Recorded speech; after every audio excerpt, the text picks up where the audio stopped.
Pag-usapan natin ngayon itong bagong testigo o bagong witness o resource person ng hearing sa Senate, no? Itong Bernabe, ang pangalan na Yusek Bernabe. At saka itong si Orly.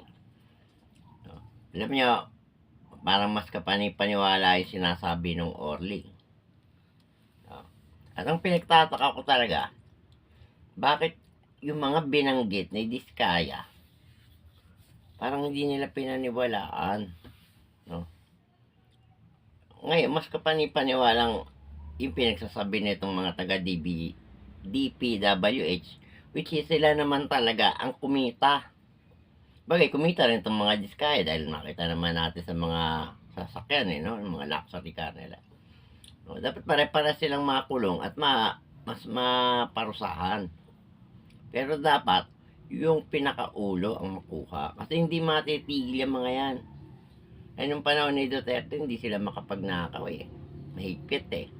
Dahil doon sa Presidential Anti-Corruption Commission na itinayo ni PRRD. No, pag-upo nitong si Bongbong, Executive Order number 1 niya, tanggalin yung PACC. O ngayon, nagkaroon ng malawakang korupsyon, abay tayo pa tatanungin. Hindi niya raw alam ba't napunta yung bansa sa ganitong sitwasyon. Hindi ba naman ugok, tinanggal mo yung PACC, ngayon kami tatanungin mo kung bakit tayo napunta sa ganito. Ikaw ang Pangulo. Siya Pangulo, tapos magtataka siya, bakit tayo napunta sa ganitong sitwasyon. Inalis mo yung Presidential Anti-Corruption Commission na kahit maliit na opisina, nakabantay. Ikaw ang nagtanggal niyan, tapos magtataka ka. Kabobohan itong taon to. Di ba? Ngayon, ito balik tayo dito sa hearing. Yung mga sinabi ni Bernabe, ang rekomendasyon agad ng NBI, kasuhan tong si Escudero, si Binay, si Bong. Di ba? Ang bilis.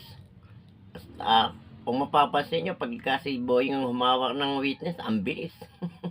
Ang bilis ng script. si Atong Ang at saka si Gretchen, malapit na yan. Basta dumaan sa DOJ. Hindi kagaya ng mga sa mga artiste lang sa court.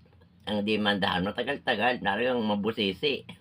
Hanggang naghahanap ng ebidensya na kailangan mong kasuhan talaga dahil yan, makukulong yan. Kailangan natin ng ebidensya. Kasi pagdating sa dulo, beyond reasonable doubt lagi ang sentensya ko, di ba? Kailangan gano'n ang mangyari, beyond reasonable. Nangyayari ngayon, nabanggit lang yung pangalan ng isang politiko. Kaso agad. Nanahimik na to si Bong at si Nasi. Damay pa. Tingnan natin kung mapakulong si Martin. Malabo yan. Malabo pa sa mata ko yan. Yung kunyari lang yung kakasuhan daw si Martin. Nung nagsona si BBM, wala na si Corito eh. Bago siya magsona, tinanggal nila sa appropriation si Hiko eh. Alam nila ilalabas ni Presidente to. Siguro ganun ang sabi, ilalabas ni Presidente para meron tayong accomplish. Kaya malis ka na. Hindi kaya ganun. Baka ganun eh, no? Ngayon, di malaman kung nasaan. Puro magpapaliwanag. Ayaw umuwi. Yun, akala siguro matatanga pa yung Pilipino eh. Dati natangan yung Pilipino kasi wala internet. May mga nagsasalita, hindi nakakarating sa madla, yung sinasabi nila. Ngayon, isang utot mo lang, buong madla, maririnig. Iba nyo na estilo nyo, yung mga pagiging trapo nyo, palitan nyo na. Iba na ho ngayon, computer age na tayo ngayon. Sana, matunton yung totoo. Ako, naniniwala ako dito kay Orly Bustamante ba yun? Yung bago. Pero ano pa rin mas parang gusto kong paniwalaan yung sinabi ng Diskaya. Pero kung hindi sila, dapat maabsuelto dyan. Kahit maging state witness sila. Bago sila maabsuelto, bayaran nila, balik nila yung ninakaw nila, yung kinita nila dyan. Kasi substandard yung gawa nila eh. Di ba sana kung kumita ka nga ng malaki, pero yung ginawa nyo eh, solid. At ang warranty eh, 10 years. Kasi kasada yung ginawa nyo or flood control, di ba?